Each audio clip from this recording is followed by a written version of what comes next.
Hey, this is Eric Kluber of Void Vader, and you're experiencing Poppitt's Corner.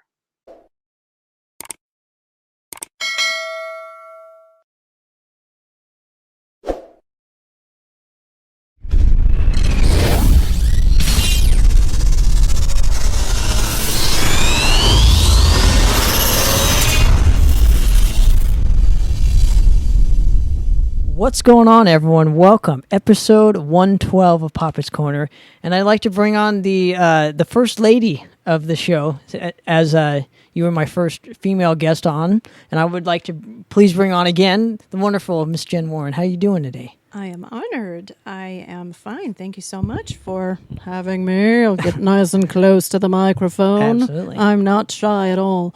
Well, you were in the neighborhood, so that I appreciate you stopping by and hanging. So We were. Thank you so much. Yes, on this nice summer warm day. right. Yes. So I'm pretty much going to go through your entire career and hopefully talk some shop and tell some stories. So if you're ready, I'd love to get started. Damn, bring it on. Yes, All right. sir. So how I'd like to begin these specific episodes is just ask you your first kind of recollection of hearing music and what was the band? Okay. Great question.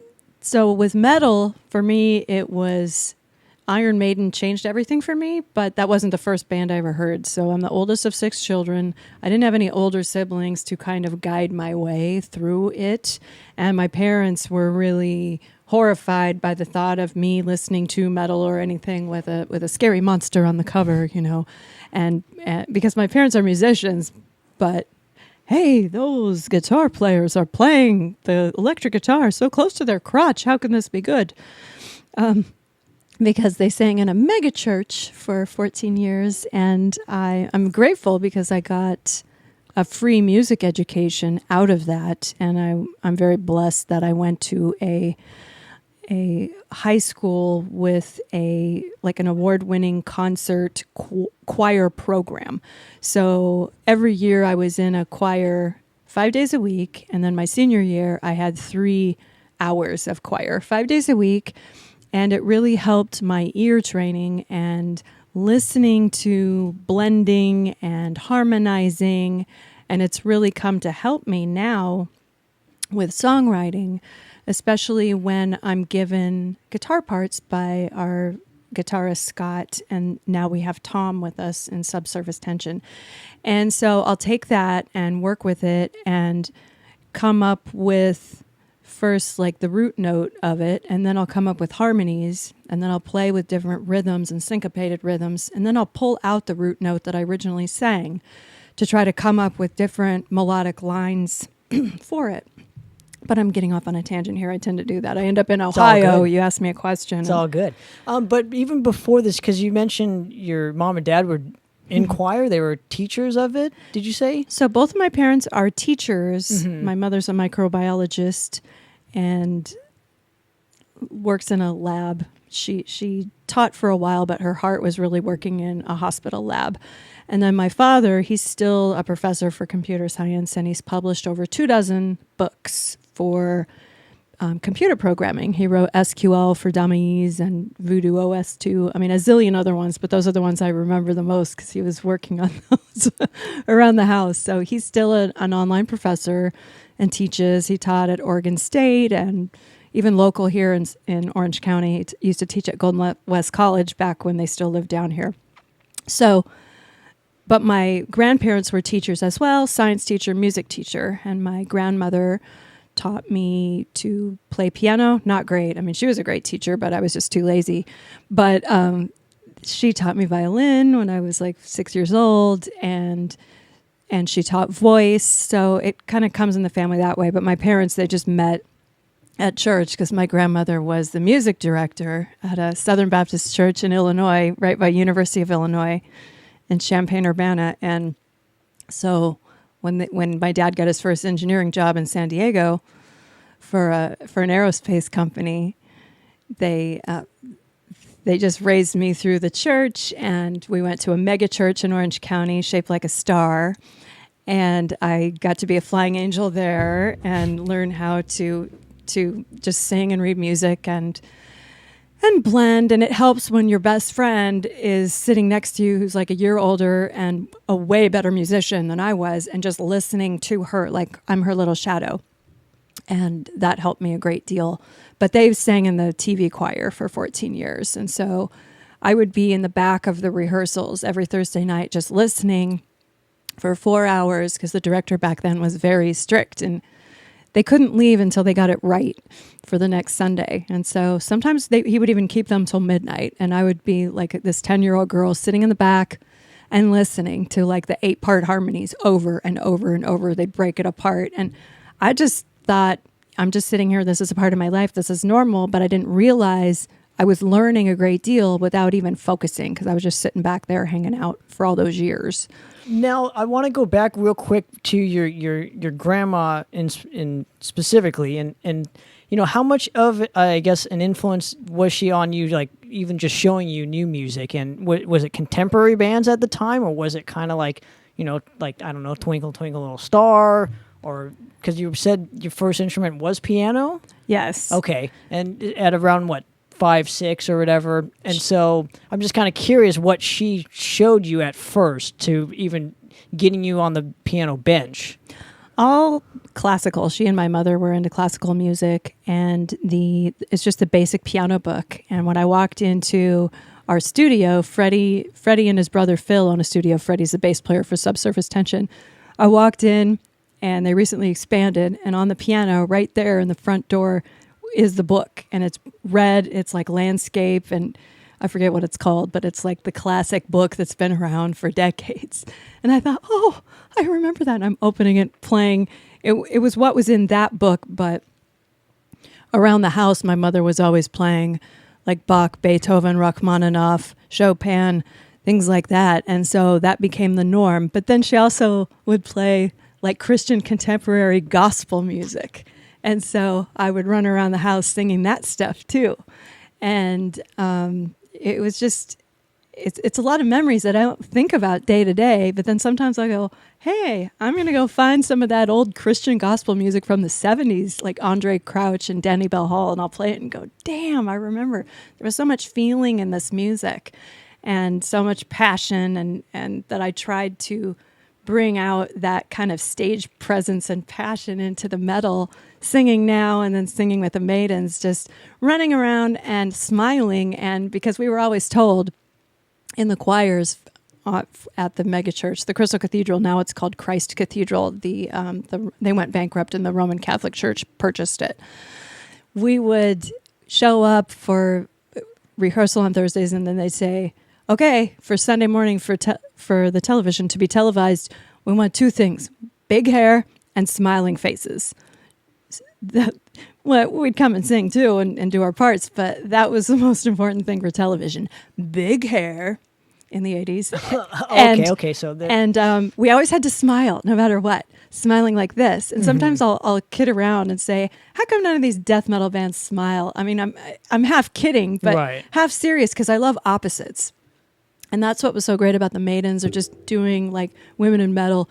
I love opposites. I just think that it's very interesting. And so I smile a lot on stage as practice. Just I have a background in theater. My bachelor's degree is in theater, where you're supposed to smile the whole time. If you're not feeling it, you just turn on the smile. And then scientific studies have shown if you smile a lot, pretty soon you are feeling better. It's like your physiology just kind of grabs onto that, tells your brain, hey, you're happy. You know, they've even done studies and said, put a pencil in your mouth if you feel depressed. And after 20 minutes, the people tested that they were much happier. Because they were, maybe because they were using some muscles that they weren't before, or whatever the case may be. Like something in our DNA and our physiology. It's wild. I always learn something new on the show. So so you mentioned violin as well. What were you attracted more towards the violin than, say, the piano? Was it just an easier transition for you to do? Because I know you mentioned you weren't into the piano, thing at first or whatever, but the piano was way too disciplined for me. Although I love to go to it to try things out, but I wasn't allowed to go to it and just kind of completely right brain mess around like Tori Amos was allowed to do. Like she just went crazy. Her brother was taking the lessons, and once he was done, she went over to it and just created stuff, and it was amazing. For me, the violin was a lot more flashy and fun, and at the time, I didn't have a violin. It was only at my grandmother's house, so I was only able to play it there. But every time I went, I would pick it up and say, "Mom, take my picture playing the violin," and I would try to play, and so I did what I could with it.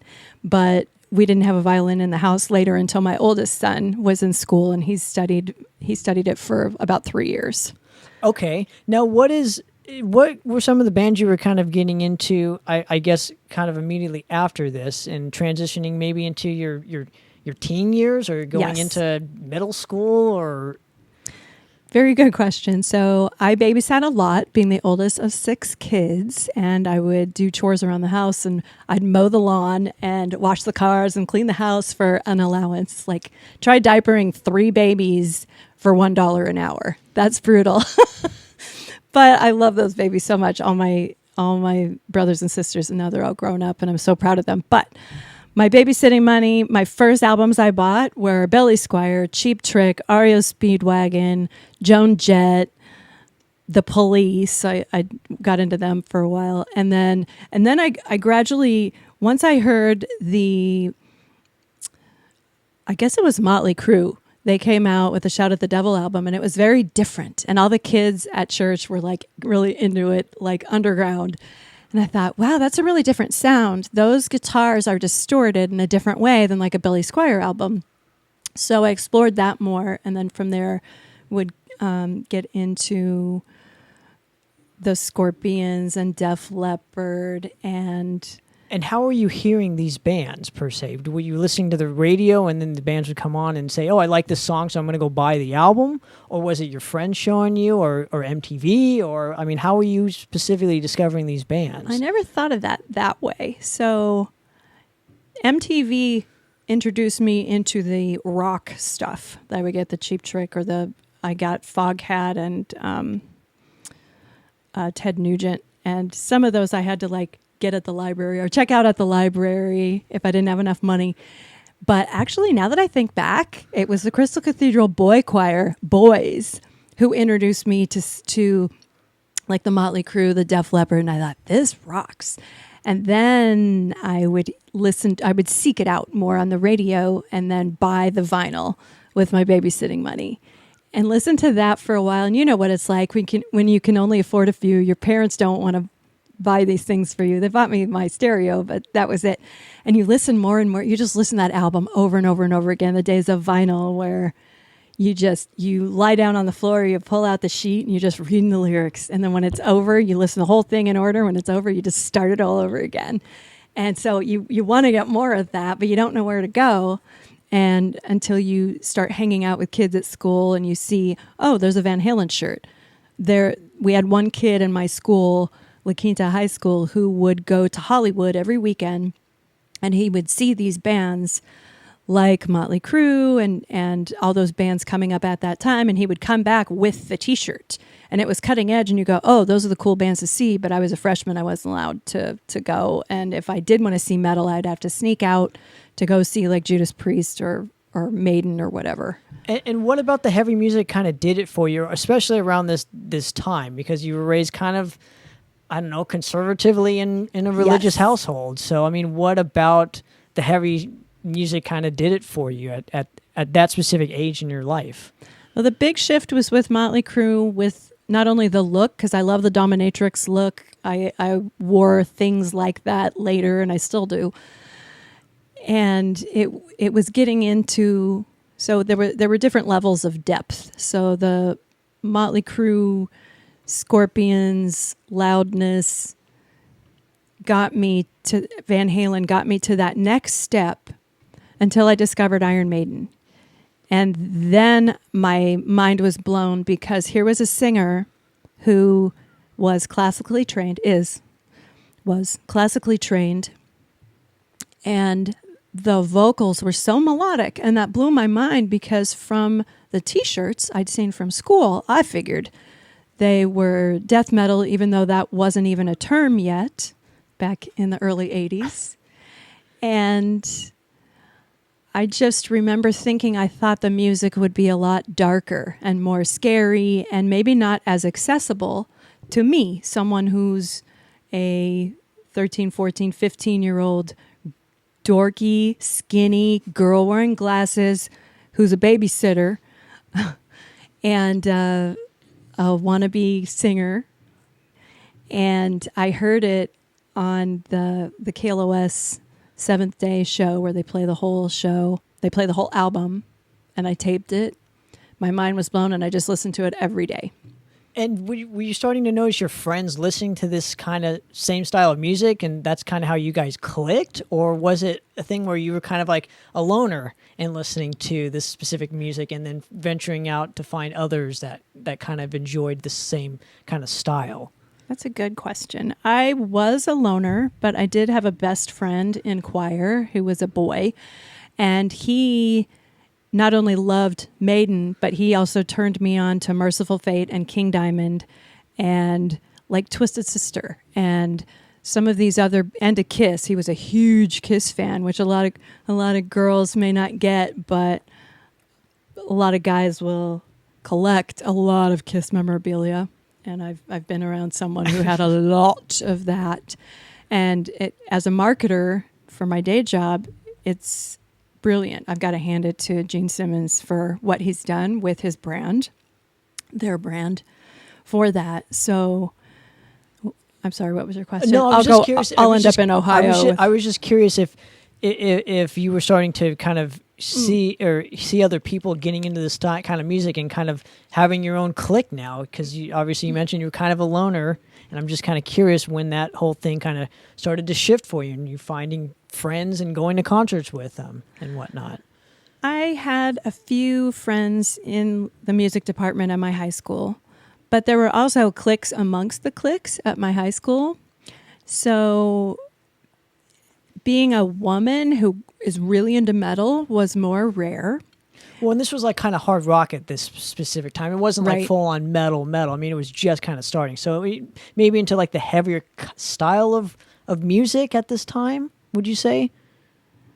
Right? Yes, no, maybe so, because it wasn't really metal. I mean, besides like Motley Crue and Maiden and when around that time, from talking with other people, it was more of like a hard rock kind of thing. Like the metal thing didn't come until like mid to late 80s. Well, for me, in 83, I was a freshman in high school. I was 13 in 83, and that's when I started listening to the heavier stuff. I mean, Twisted Sister's metal, it's also kind of hair metal, but it's so fun. And just getting into that, I guess it was around, no, you're right. I don't think I got into Merciful Fate until I was about 17, 18, getting into King Diamond and Metallica and Megadeth. And it was about that year that I took our garage in Westminster and put quilts all over it and bought a PA. And I had 4 guitars at the time, influenced by Lita Ford. I had like 2 BC Rich guitars. And I got my parents okay to set it up as a little band room and was trying to recruit women to do an all-girl metal band. And it was that year, I guess in 88, when I was really getting into that harder stuff. So you're right. It's like a stair-stepping, starting as a tween, a preteen and a teen into the hard rock, into like the light, more hair metal, and then graduating into more serious musicianship where it's like, hey, this is awesome. And then I would gravitate toward people who did like that type of genre, but also toward more musicians as well, where I would try to find young women who were in Orange County that I could try to put a band together with, back using the recycler well before Craigslist. And now, was this a difficult task for you? Because, I mean, were there a lot of women musicians back in, the mid to late 80s, finding it around your high school? They were very hard to find.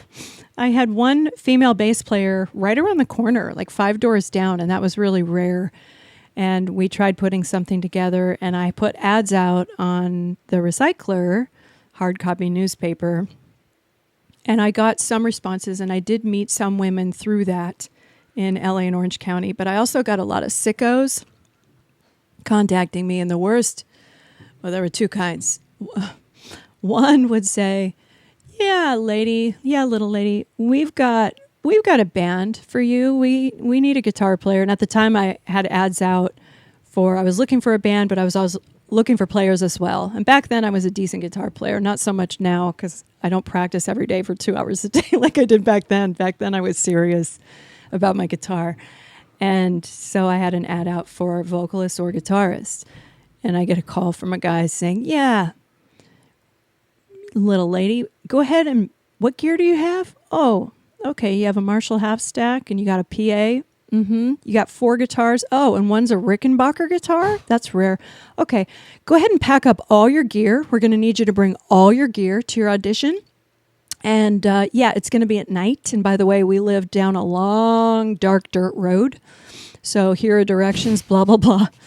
Yeah. There's nothing creepy about that phone call. But not at all. So yeah, I was prepped to do that and decided, you know what, I'm going to take my little brother to a drive-in movie instead on Beach Boulevard before they took it down.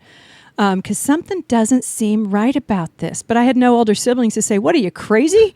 Of course not. Or your parents didn't even say, what are you doing, you're crazy? Or just you just kind of snuck out of the house to do it? Well, it would be like, well, I'm auditioning for a band. I had a car by then. And half the time they didn't know what I was doing. I went and got a tattoo underage, came home, and gave my father a heart attack. The poor man. He just saw that edge of Eddie peeking out of my shoulder and just started shaking, you know. But yeah, so we got that kind of sicko. And the other type would call up and pretend to be legit and just start talking through music, genres, gear, and then just come in with a really creepy, weird sexual question, like out of the blue, where you hear it and you're like, huh? Caught off guard a little bit. Like, oh, I get it.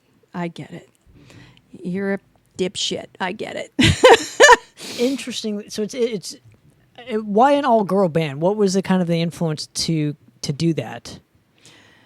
That's a really good question. I didn't see all-girl bands except for the Go-Go's and Vixen was one, I think, and right. And I didn't even get into Vixen. I got into Lita Ford. I was really into Joan Jett, and earlier when I was younger, when the Go-Go's came out, I was into them, and I thought, wow, an all-girl band that has a really different dynamic. That's especially on the album cover where they're all wearing towels and they all have their head in a towel. It's the best album. That's the first album. Yeah, Beauty and the Beat. Right. And I thought, this is so classy, and yet it's sexy. You've got these women in these white towels, but it's like they're doing a spa day. And it was that balance of sensuality and fun and sisterhood. And my female friends at the time who weren't into metal, they never were, they were into that. And that's something we could bond over. So I just thought, an all-girl band would be cool because I don't really see any all-girl rock bands except for the Go-Go's and Lita Ford. And she's got her kick-ass guys behind her. But I thought that would be cool and it'd be pushing the envelope. And I love opposites. Like, let's have a bunch of girls dressed in black leather and do a metal band. Just how fun. Right? Sounds fun. Yeah. Were you finding a lot of bands were popping up around you during trying to form a band? Mostly male. Sure, but friends of mine. I would try to gravitate toward people who played that I met either through church or through school or friends of friends, or maybe a couple people on the Recycler that did pan out, or to my local music shop where I was taking lessons, and I'd put up a little flyer saying, let's get an all-girl band together, something like that. Sure. So when was the moment where you actually, reached your goal and found, other female musicians, or did you never find female musicians to start a band with?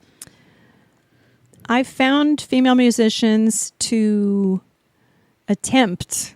And we would meet in my garage and I would paint the backdrop, and I wrote 3 songs and we would try to work on them, but it never panned out. I met some gals and it was just too difficult at the time. I went to college and I wavered between a degree in music or English or theater. I thought, well, maybe I could teach theater or music. And I ended up getting a degree in theater arts and going out and just working in the corporate world as in sales. Did that for a block of years and finally said, I'm going to put a band together. I met a guy at work, guitarist. I said, hey, let's put a band together. Let's figure out what we're going to do. I didn't know what a tribute band was. And I just did research on cover bands, found out what a tribute band was. And there was a band out of Chicago called Revelations. They were an Iron Maiden tribute band. And I thought, what a cool idea. Wow. Because Bruce Dickinson's voice was something I really aspired to. I identified with his voice more than anyone's. So I thought, why? I think it might be because of his classical training, his vibrato, and I sang with vibrato. And it's funny, I worked really hard through the years to get a vibrato because when I started singing at the church, all the older girls who were better and good singers, they had it and I didn't. And so I'd sit next to them and listen to them and try to figure out how they did it. Because my grandmother, music teacher, always told me, you don't learn to do a vibrato. You either have it or you don't. But that wasn't true. And I realized it's something you can control a few different ways. So I picked that up and I noticed Bruce had it. And I don't even know if I noticed that consciously. I just loved his voice and the music they made. It was so melodic with the dual lead solos with Adrian and Dave. And they're just so adorable. I look back at old stuff of them and their spandex pants, like, damn, they're so freaking adorable. Interesting. So was this the first band that you were actually in, was Revelations, or did you do an original prior to this? I did a cover band, an Iron Maiden tribute band called Wrathchild. So that was my first official band where we had gigs. So the band I did in high school, we called it Dead Bride, and we never did a gig. We just played in my garage. But it was a good learning experience, and it taught me a lot. And with Wrathchild, we were mixed gender, 3 males, 2 females. And it was super fun. We got our feet wet with playing live and gigging and dealing with each other and gear.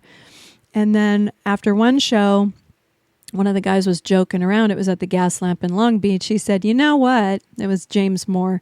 He played in Creeping Death, the Metallica tribute band, about the same time. We recruited him from there. He said, you know what? You guys should just fire the 3 of us guys and replace us with girls and be an all-girl Maiden tribute band. He said, that would be so cool. And so the other 2 guys were like, wait a minute. Well, I don't know about this. And Melanie Cisneros, our bass player, and she plays in tons of bands now and has over the years, she said, yeah, that'd be a cool idea. I'm open to it if you guys are happy with it, you know. And so then we said, okay, we'll look into that. Now, where is this gap? And where I'm coming with this is, I mean, Creeping Death is like, what, 2000s or the 10s or something? I mean, are you going? 1999, yeah. Oh, so you're jumping like 10 years after from obviously trying to find the all-girl band in the 80s. And then, so what happens in between there? And I guess let's go back even before that. You mentioned vocals and guitar. So I'm just kind of curious, what about those made you gravitate towards them instead of wanting to be a bass player or drummer or, I don't know, continuing with the violin or playing piano or... The guitar was just the official kick-ass instrument. So when I saw Joan Jett with her guitar and Lita Ford with her guitar, that was it. I had posters of them in my room, on my wall. Joan Jett jumping on a trampoline. The trampoline was off camera. You didn't see that. With the yellow background, she's jumping with her Gibson. And I thought, that is just so fucking badass. That just spoke to me. And I said, I want to do that. And so for a while, I thought, singing. I go, singing, anybody can sing. I want to focus on guitar. Because I really thought anybody could sing because I'd been singing in choirs from such a young age. I thought that was the lazy instrument. And I still thought that later, singing through the Maidens. I thought, oh, I'm not that good. Anybody can do this. I'm just the singer. You know, I'm not one of these virtuosos that I'm playing with, these amazing women. And it's just funny because I told that to Linda McDonald, the drummer, years later, and she kind of looked at me like, what the hell? What the hell? Like, but it's something in the back of my mind. Like, my bucket list is still to sing and play at the same time. And I even tried doing that with Subsurface in between guitar players. Oh, I could see you doing that. That would make a lot of sense too, though. But then you'd have to figure out a way to kind of own the stage while having a guitar and singing, because it's a little bit different than just you do that playing. You know, yeah, exactly. It's difficult. Singing, so. You do that, and Scott, our guitarist, said, "I like you as just the front woman because you get out there in people's faces." And I thought, okay, sure, but I'm saying there would be a new dynamic for you. You'd have to literally, like, you know, not really start from square one, but, you know, maybe start from square 6 or 7 or whatever, and try and reach the 10, right? Because it's not that much different, but there's still things that you can't do. There's things that you now can do more of. Now I'm just kind of curious. I keep dodging your question. You talk about that year gap. Basically, I got married and had a baby. Okay. So music was kind of out. Yes. Okay. It was. I studied voice for a while. Doing more legit voice or pop, whatever you would call it, in college, while I was in college. Got married in college, had a baby, and when he was 2, he was diagnosed with autism. So I had an inkling to do band stuff at the time, but I put it on hold and did a focus on that. And I came to realize later that women or men who want to get married and have kids and play music, it is possible to do everything and to get a degree or go back to school and go to grad school and get a degree or whatnot. It is possible to do everything, just not at the same time. Even with the support system, though? Even with, like, having a family to, you know, support you through it all? It's not a possibility? It depends on the circumstance. So I did have a very supportive family situation through grad school. I got a master's degree in marketing, an MBA, a master's of business administration with an emphasis in marketing. And I had an extremely strong support system at that time to enable me to focus on studying after my day job, because I had a full-time day job that was 50 hours a week. And then I would study at night and on the weekends. And so having a band on top of that, with the marriage and the motherhood, especially with a special needs child, I would have had to stop sleeping, showering, and eating. So it's where you decide, how are we going to do this? Okay, right. We'll need to put on hold everything that doesn't pertain to basic living. Do you find that was kind of a benefit to your situation, kind of looking back, because it was kind of the 90s and metal wasn't, like, you know, as cool as what it once became again in the 2000s?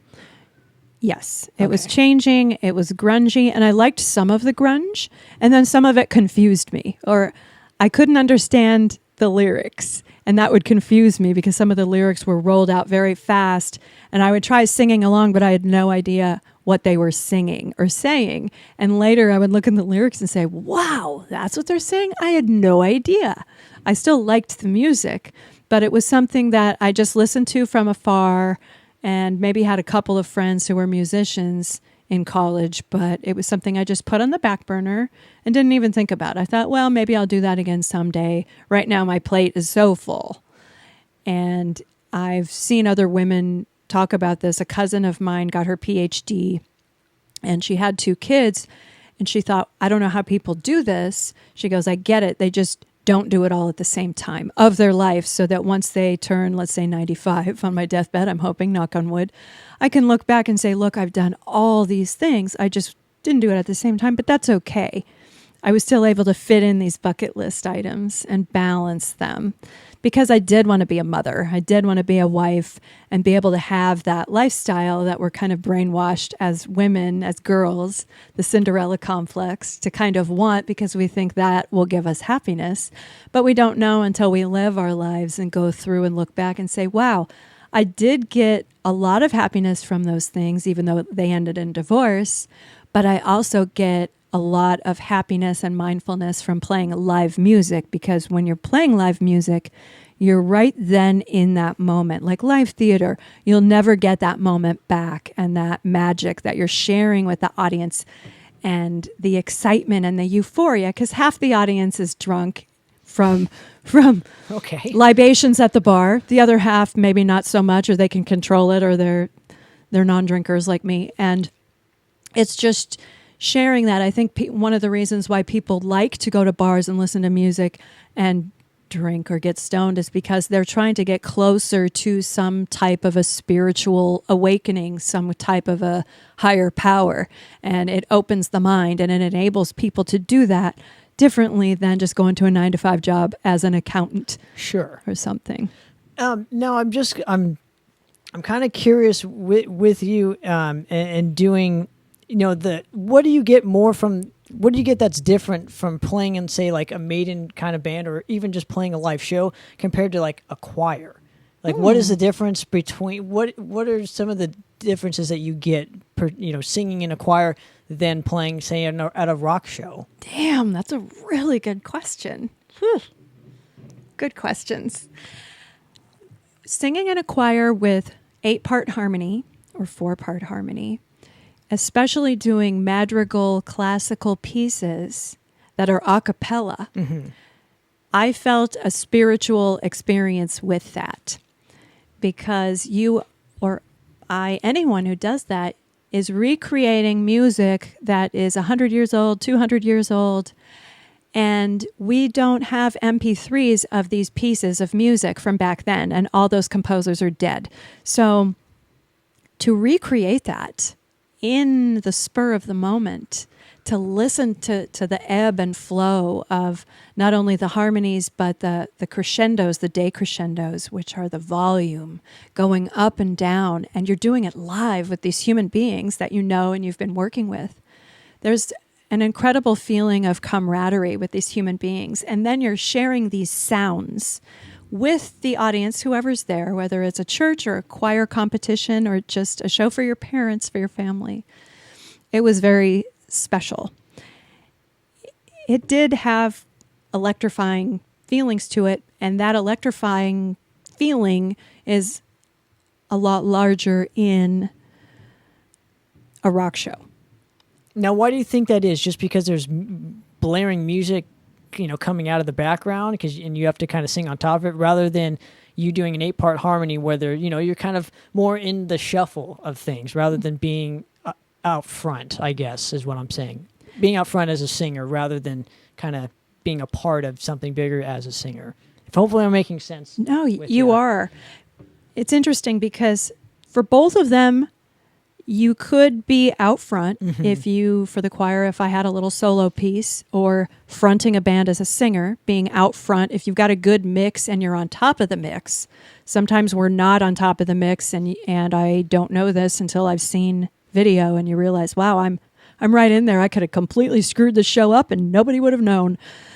But in singing as a front woman or front man, there is also some security in knowing, okay, I got a booming bass here. I can feel it in my chest. I can feel the bass vibrations. So can the audience, especially the ones in front of the bass cab. And I can kind of hide in front of that, especially Andy, our drummer, is a big cymbal player. I've noticed, so yeah. It's easy to hide behind that and the guitar, and that's where I'll leave it up to the sound guy to mix everything. But there's security in knowing, hey, I'm not going out there bare bones. I'm not singing a cappella. If my voice cracks on a song, I'm going to hear it through my in-ears monitor right as it's cracking. And that will give me the opportunity to change my resonation chamber, or where I am singing that particular note, so that I can immediately fix that and not wait until the audience hears it and then it's like, yikes. And I've done that before, where you first line, first vocal, the voice cracks. It's like, all right, I should have warmed up more. But one of the benefits of the in-ears monitor that I found that really upped my game there is being able to hear my voice in reality in the mix and knowing what I need to do to change the tonality, the strength of it, whether I'm doing mixed voice or shoving my chest voice up so high that it's going to crack. So which one do you prefer, I guess, singing wise? Do you prefer being in a, doing it with a choir or doing it with a rock band? And I just kind of curious what your reasoning for your choice is. Rock band, because it's easier for my schedule. Okay. And it's very electrifying. So the last choir I sang in was in college, and I was in my early 20s. And usually I have a good relationship with the choir director. Some of the choir directors I studied voice from privately, and I loved that, and I would do it again if I had time, could fit it in my schedule. It's extremely rewarding.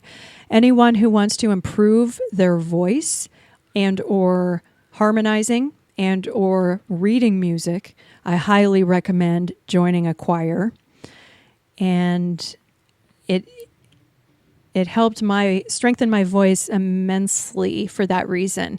But what fits with my lifestyle better is bands. Sure. Now, speaking of bands, I got to ask, the formation of the Iron Maidens, because it's kind of one of the main tribute bands that literally is like world renowned at this point. With Damage Inc. and those kind of tribute bands, and they're few and far between because there's so many tribute bands. But for some reason, those two have put in so much work to where they're world renowned at this point. So I'm just kind of curious how that formation started for you specifically, and kind of, was it whose idea was it at the time when it became the Iron Maidens as a band name too? Great question. Taking back to some of my blabberings earlier about playing the Gas Lamp, and I love the Gas Lamp as a venue in Long Beach. I was a waitress there in college when I attended Cal State Long Beach. I met my first husband there. And we played a gig there as Wrathchild, and that's when James Moore, Giant Arm, our Dave Murray, said, hey, you guys should fire the men and have all girls because I would love to see that. And he raised this beer. Great character. And Melanie and I said, we'll look into that. The other two dudes said not so much. So we put some scouts out. It might have been Dennis Resendez, Mosh King, who said, wait a minute, why don't you recruit some of the ladies in Phantom Blue? They've done some albums. They're beyond phenomenal. And they may be available. They may have some time. And I think he was the hookup for that. And we hooked up with them. And we had a meeting with them at the Gas Lamp.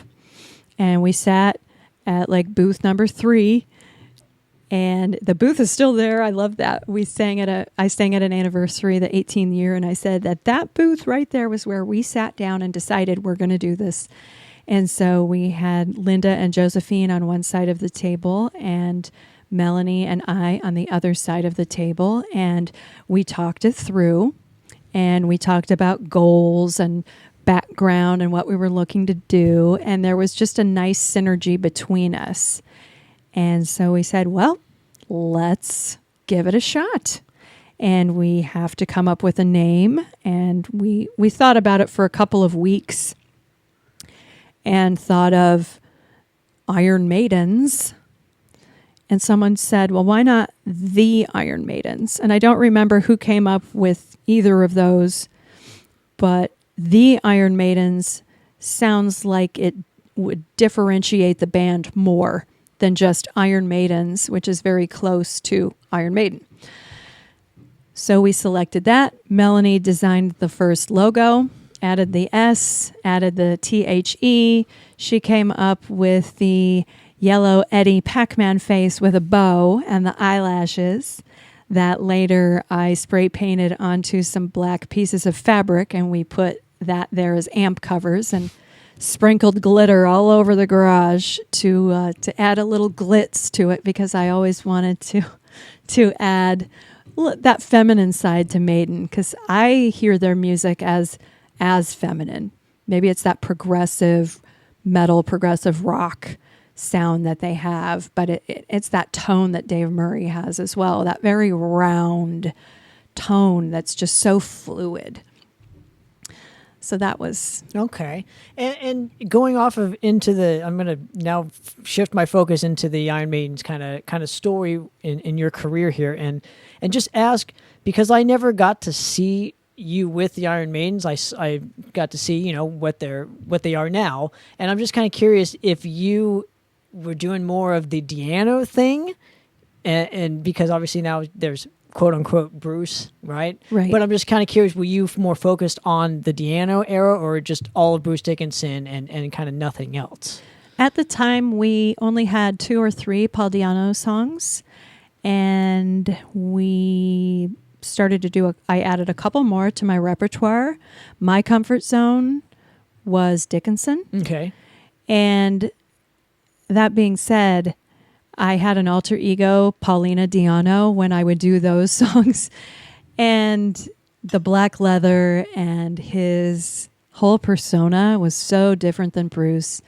And he was more of the bad boy, the outrageous drunk / artist, and had the inner demons. And I loved reading his autobiography, or maybe it was a biography. I think it was an autobiography. He may have had a ghostwriter with it. Sure. Really eye-opening about his journey and what he went through and his demons with that band, and his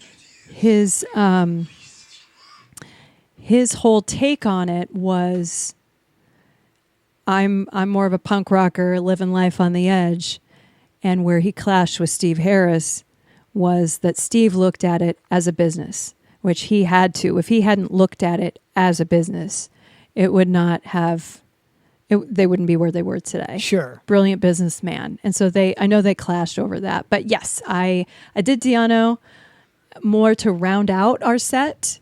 And I especially loved the Killers album. Okay. See, I'm more of a Blaze fan than a Diano fan, so that's where I differentiate in Iron Maiden. Yeah. So, you know, Blaze is a great singer. His solo stuff is fucking incredible. He's phenomenal. He got a lot of flack singing for Maiden. But I blame Steve Harris because of the songwriting. Yeah. I think when you have a singer like a Blaze Bayley, you got to write for him. Yes. You know, even if you put Diano singing Number of the Beast, that would have sounded horrible. No offense. It just, I don't.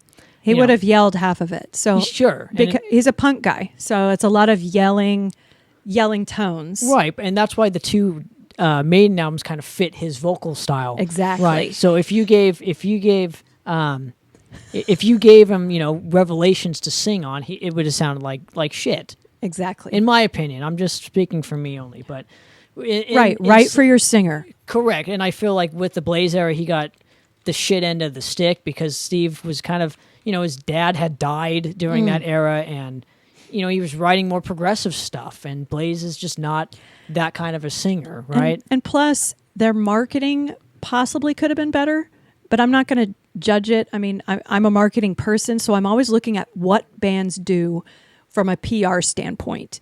And anytime you step into somebody's shoes like a Bruce Dickinson, like a Rob Halford, like a Vince Neil, the fans aren't going to like it. And the fans aren't going to understand why. They just want what they're used to.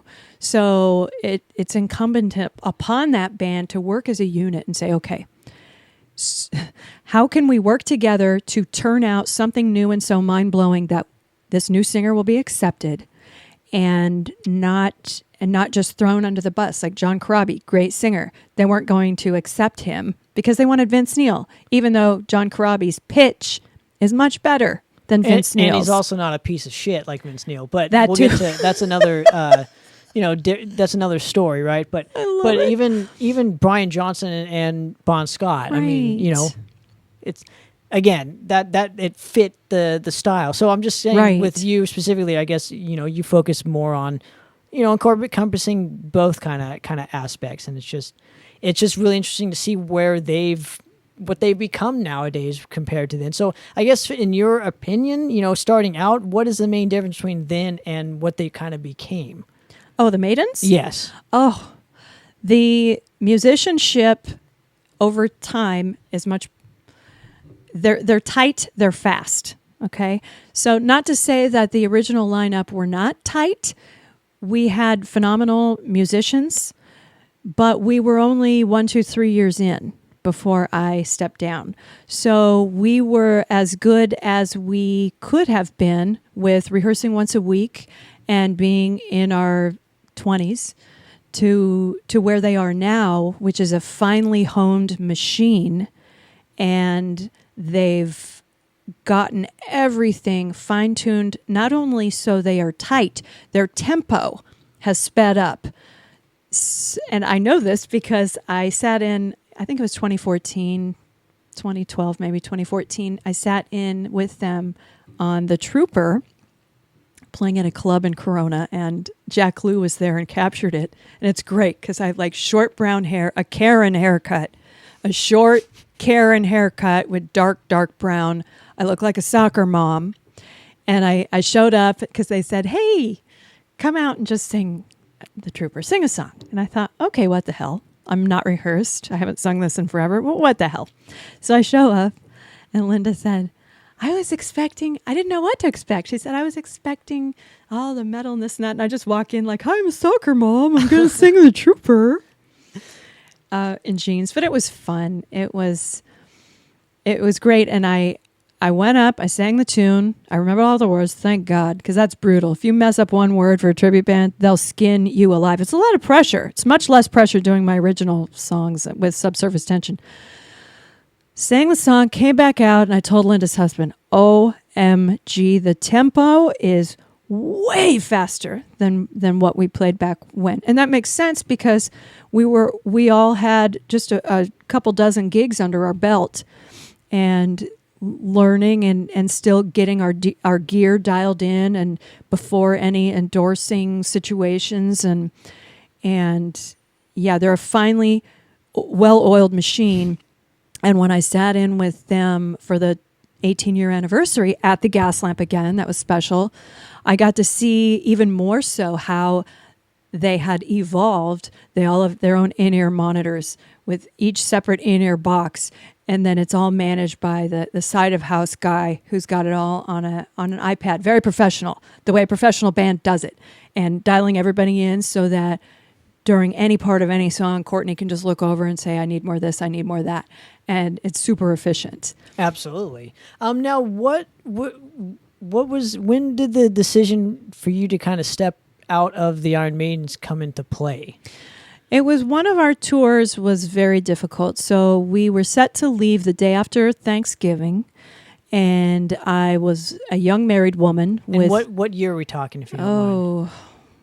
Maybe 2003. Okay. 2002, 2003, somewhere within that realm. So maybe it was, I'm so bad with dates. Maybe it was Thanksgiving in 2002. So leaving to go on a 2-week tour on the East Coast, it was cold. And there was an altercation in my home because my husband at the time did not want me to be touring or to leave to go do that kind of stuff. So there was an altercation, and I went on the tour, and we got to play for amazing people, amazing towns, amazing crowds. What an experience. I got to meet some other rock stars and even jam with some of them. It was great. And came back from that and had to reassess my life and what was important in my life, my child, my husband at the time, the band, and kind of make some hard decisions on where I wanted to go, what I wanted to do. I used to work in the computer industry, and the .com bubble was bursting or had burst, and there was a chunk of time where I was out of work, and back then the type of money we were making for the Maidens would not support a family or support half a family, and that's fine. It was a hobby band for fun, and for me it was a joy. I wasn't doing it for money, and I think that's part of why we became successful, was it was in our hearts. We weren't just doing this saying, hey, we won't play here for free. Here's our minimum. I mean, we eventually built up our guarantee, but at first it was like, we're playing for the joy of this. And if we have to play for free in these new towns to convince the bookers and promoters and venue owners that, yes, we can draw 100 people, yes, we can, we would do it. No question. Absolutely. And I gotta ask, before I get into like the original projects that you were in, I have to ask the differences in what you get as far as a feeling goes when performing original music compared to, say, in a tribute band. Much less pressure for original music. Partially it's because I helped write the songs. I write the lyrics and the melody lines for all the Subsurface songs. And so they're in there in the subconscious. Also, they're mine. So if I decide to go out and sing the first verse twice, then I'm going to go out and I'm going to sing the first verse twice. If I'm going to change the melody on this part, no problem. If I sneeze during some of the words, oh well. Let me branch off this point. Sure. If I'm going to hypothetically say this, let's say Subsurface Tension is as big as Iron Maiden, though, and your songs are well known like Iron Maiden.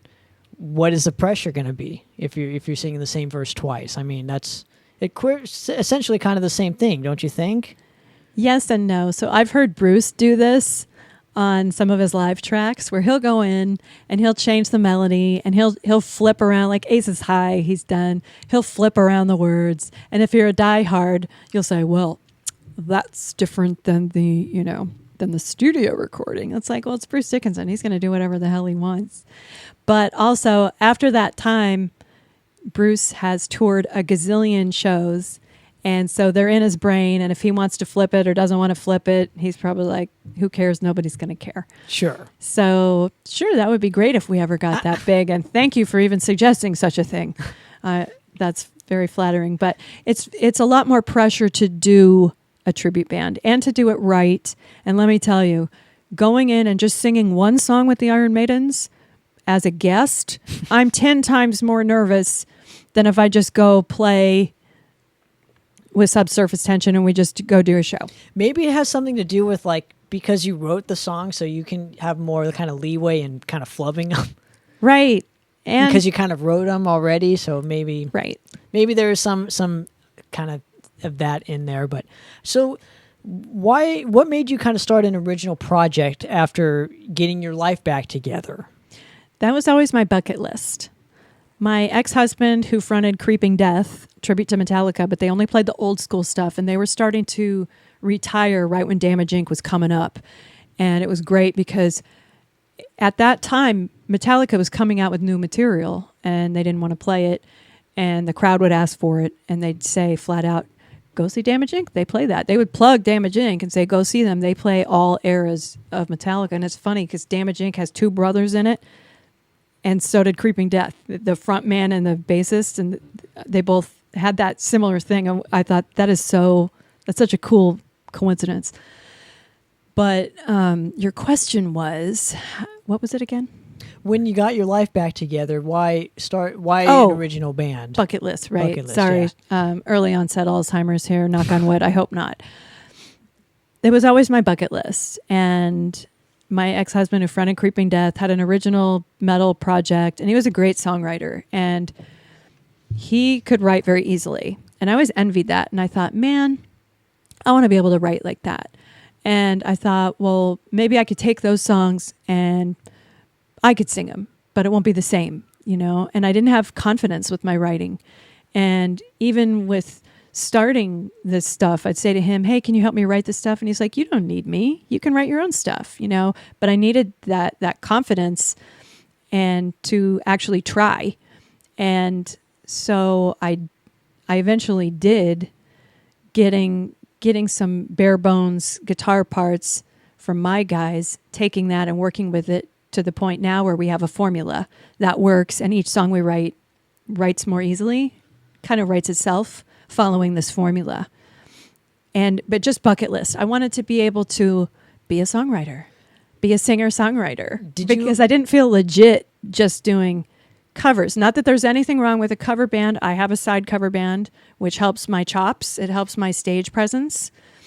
But there was just something more to that. Almost like, oh, I'm a legit songwriter now if I can write something. But did you also kind of want to have kind of like a legacy recorded? Because, I mean, it's hard to just record a tribute band kind of album or whatnot. So I'm just kind of curious if that played some sort of part in it for you.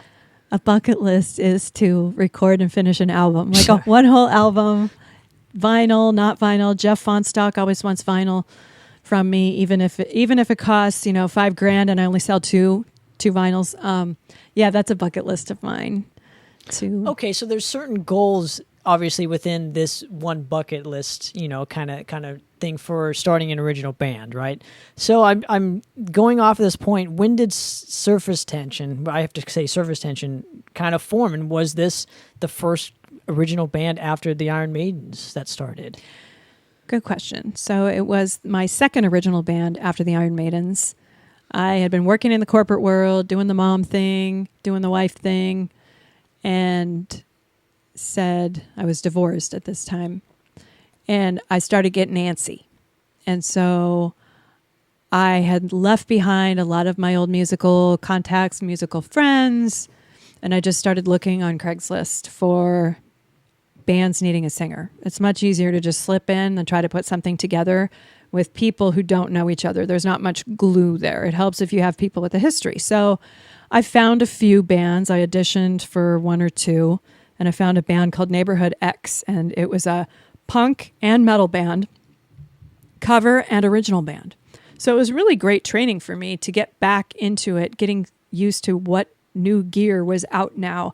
And it had been 13 years, and a lot of the scar tissue I had built up around my larynx and vocal cords was gone. And I had to build that back up. And those 8 months with those guys, I'll always be grateful for, even though we only had 2 gigs. It was super fun, and they were very patient with me because I was doing a lot of screaming and vibrato and Bruce Dickinson's sound, and the drummer, who was punk-based, worked with me and said, come over to my house. I'm just going to play a bunch of punk records. I want you to listen to these vocalists and what they do. They don't hold notes. They don't have vibrato. They yell it out. It's like, here's the Sex Pistols. We covered the Sex Pistols. And I thought, okay, great. I never had a Sex Pistols album. I've never listened to this stuff. So it was really eye-opening to me. And I thought, I do have a lot of vibrato. I need to pull that way back. This is not Cats on frickin' Broadway. I sound like a karaoke singer, so got to pull it way back. And so that was really eye-opening for me. It was really helpful, and playing those gigs was different, very different than playing with the Maidens. I thought, oh, stage presence, I got this. Go up on stage in a little tutu and some crazy clothes, and then looking back, I realized I don't have great stage presence. I'm remembering what I thought I had. This is nothing like what I was doing back then. And kind of had to rebuild that and say, I'm not Bruce Dickinson anymore. Who am I? I need to come up with my own sound, my own resonation, my own stage moves, and kind of evolve into my next band, which was Surface Tension. Do you think that was a bigger success, though, for you personally than just maybe staying in the Iron Maidens and seeing what they became? Because I feel it would be a more, I don't know, I would much rather succeed at or fail at something original than kind of succeed at something that somebody else has already done. So I'm just kind of curious, was that the same feeling for you personally?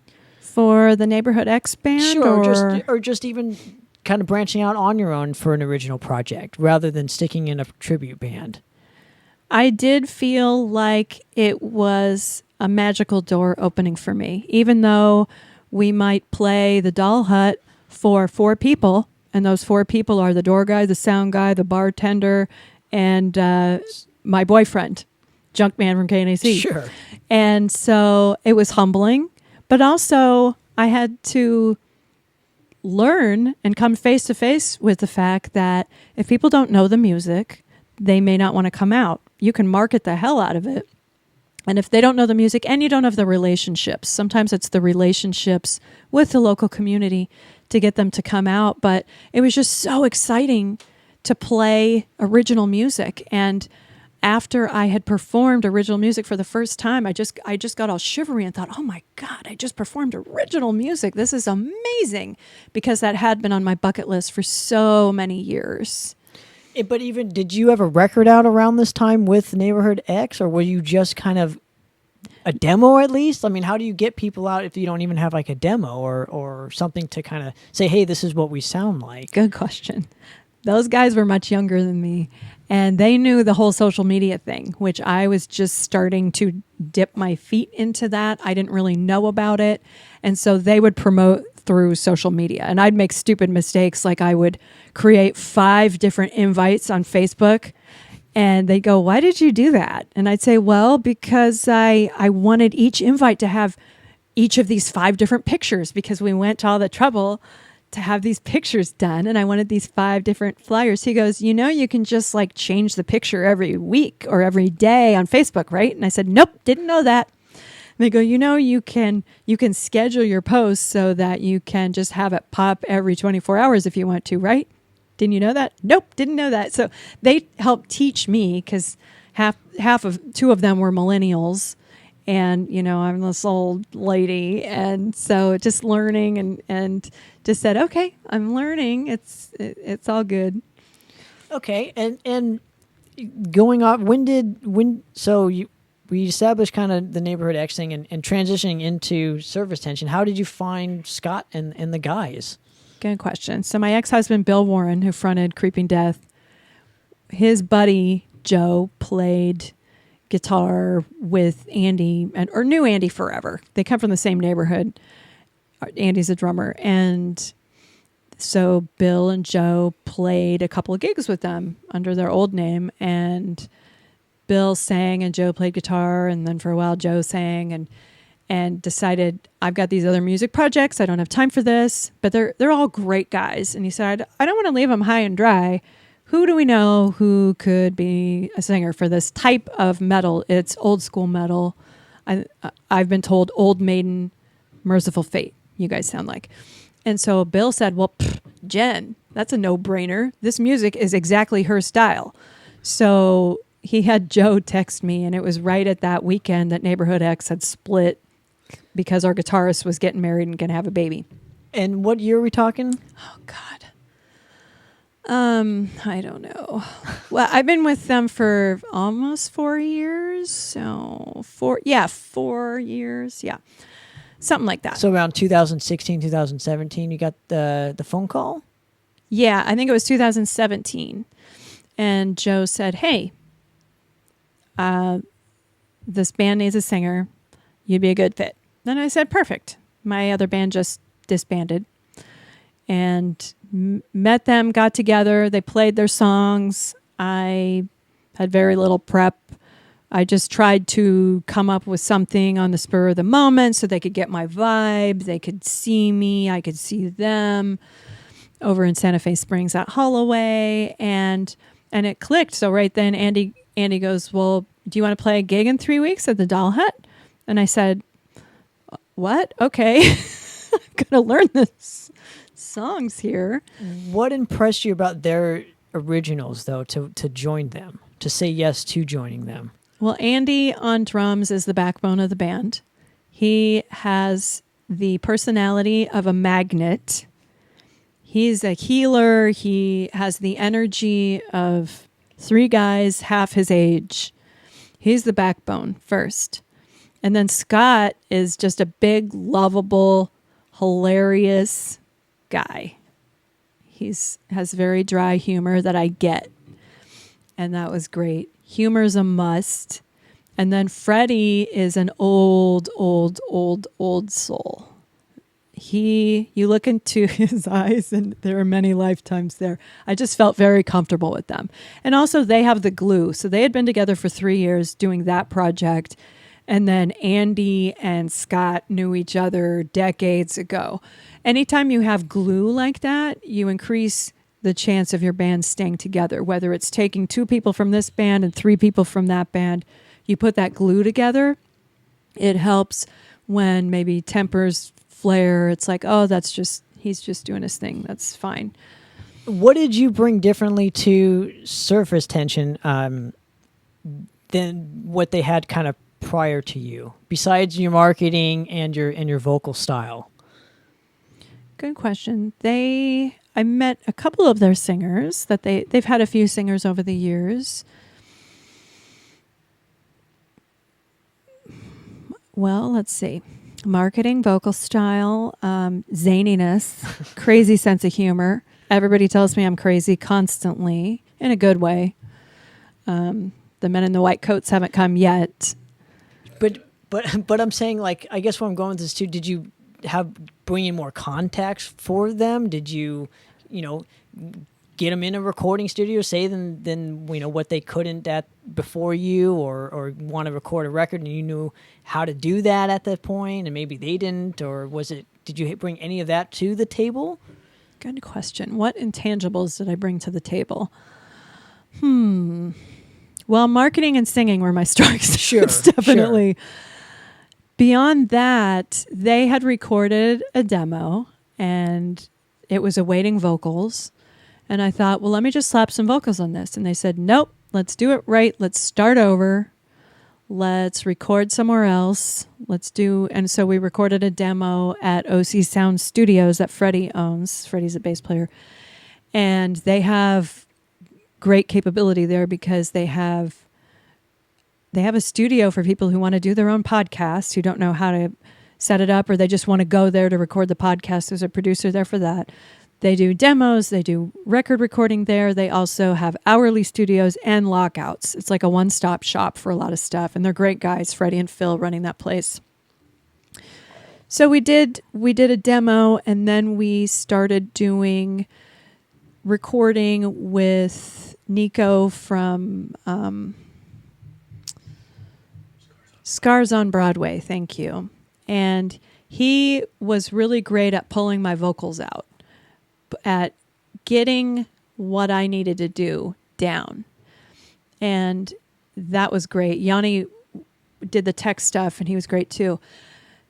It's not always easy. I mentioned this on our last interview, to get metal out of women. It's just weird. It's odd. And sometimes the recording engineer has a little trepidation about how to approach that, whether to say, okay, let's do the bubblegum metal, or no, I want you to go in there and sing that as if your boyfriend just stabbed you to death and killed you, and have anger, and playing off these different emotions. And then once you're getting those layered, figuring out where to push and pull on these different things so that you have a softness, and then you also have the toughness. So dynamics. Right. And not all engineers are comfortable with that or want to deal with that. Some want that. They say, this is an intriguing challenge to me. Let me try to get into that. So I didn't have a lot of experience recording. I did some recording with the church, which I kind of didn't count because it was my voice blended with others. It was more to just see how a major studio works, and how to work with other people and listen to the monitors and blend. And the other experience, I had recording a little bit with the Iron Maidens before I stepped down. And that partially impacted my decision to step down, because I thought, I don't want to waste these people's time and money. If I'm going to step down, the new girl really needs to be on that record. But at least I think I recorded Phantom of the Opera with them. And so that was a good experience too. I got to work with an engineer who was not familiar with Maiden, was not familiar with Maiden vocals, had never heard Bruce Dickinson in his life, trying to tell me what to sing and what not to sing, and what to do and what not to do, and what to do with my vibrato, when he knew nothing about Maiden. In hindsight, I was in my 20s. In hindsight, how I would have handled that differently is probably to say, well, thank you. You've been great, and I know you're in our budget. Our budget was very low. to record the instruments. The instruments sounded great, but for Maiden vocals, I really need to find an engineer and or producer who's very familiar with Maiden, someone who had covered Maiden before, and actually had someone, but it was too late at that point. I needed to step down. But in hindsight, if the universe was different, I would have done my vocals with a Maiden person to then have it added and mastered. So going off of this, I know you had done Death Wish. You had recorded Death Wish, and I'm just kind of curious, with that whole kind of experience, how you applied it onto, say, that specific recording, and how you're going to apply it to future recordings. Good question. I added a little bit of like girl softness to that, but also I added grit, which I do a lot, probably too much. I'm trying to pull back from that. As well as I learned a little bit of Fry's screaming technique, which I used a little bit on that track. And I never would have been able to add that type of dynamic back when I was with the Maidens if I had tried to do an original project at that time, because that type of music just hadn't hit the mainstream yet. And after all this time, I had been influenced by Pantera, by Randy Blythe with Lamb of God, and by looking at how that was achieved, what was going on with the throat, the physiology of the voice, and then looking at Randy Blythe's vocal coach, who has that... the Zen of Screaming? Yes. Okay. Yes.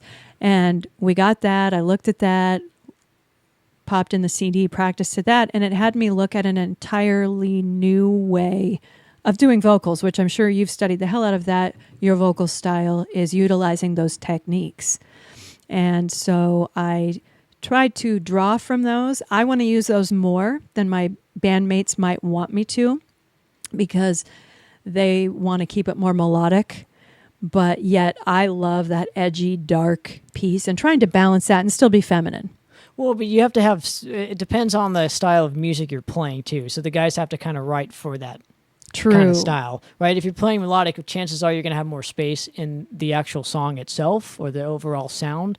If you're just doing kind of like what Madras is doing, we don't have a lot of space. It's literally just kind of just, get up and go, like, just straight up adrenaline. So you kind of have to pick your poison and kind of influence it in a way that's gonna work with whatever vocal style you want to do, right? With anything, right? Now I have to ask you, what is going on with the Subsurface Tension now, because you had to change the name due to having 10 other surface tensions. It's very common, right? Yeah, right. So I'm just kind of curious what Subsurface Tension is kind of up to now, and can we expect a full-length record, hopefully relatively soon? We will, or I will die doing it. It is a bucket list, and it is going, but we're self-funding, so we're going as we can, and we are adding more songs. And that's what's getting exciting about the songs we're adding, because the songs Scott and I write together that we start, and then we all pitch in, so we all have writing credit on all the songs. So Scott is a very old school Metallica vibe with what we put together. Freddie, on the other hand, is Middle Eastern, and he's also in a punk band called The Hajj with his brother Phil.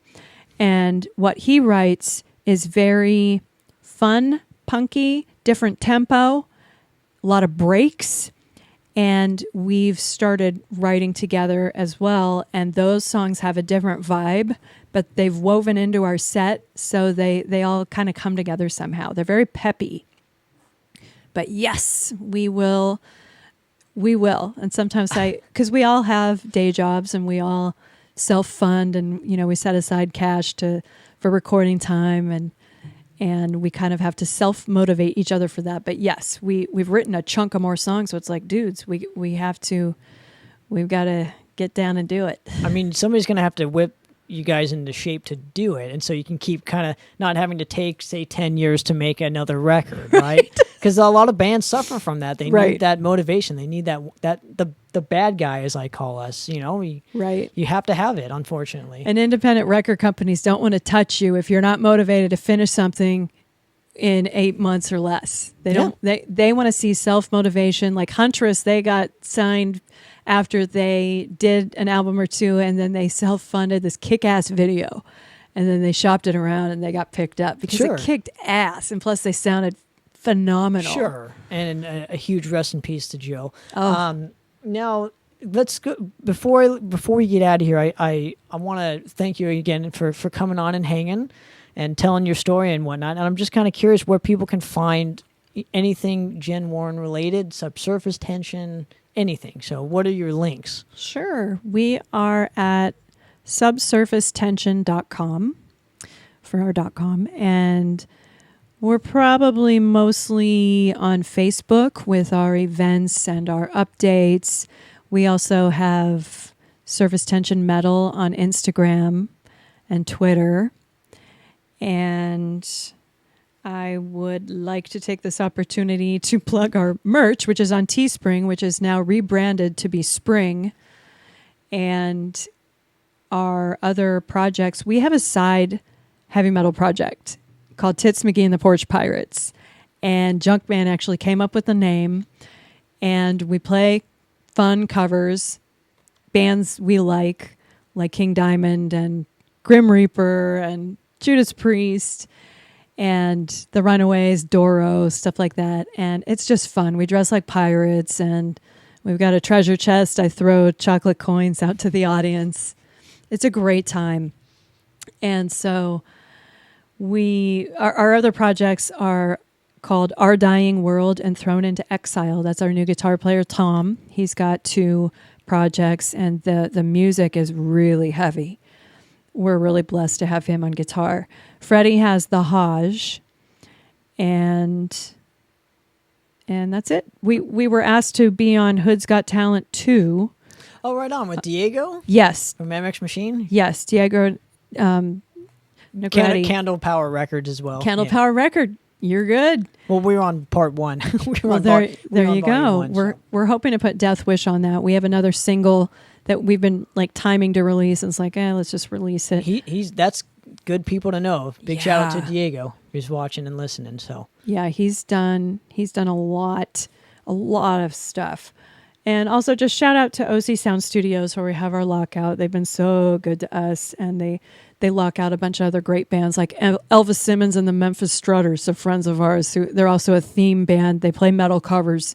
They also play Elvis, but they have a lot of fun. And I'm seeing more bands like this that are branching out from the tribute and cover band, just saying, let's play cover music, but let's have fun with it. Let's be characters. And that brings me back to my roots of theater, where you bring on other troupe players, backup vocalists, lead vocalists, jump in, characters, add some comedy in between, because it's all about entertainment and filling the clubs and keeping those venue owners happy by having people come, order food, order drinks, because if we are not doing that as performers, we're not doing our job.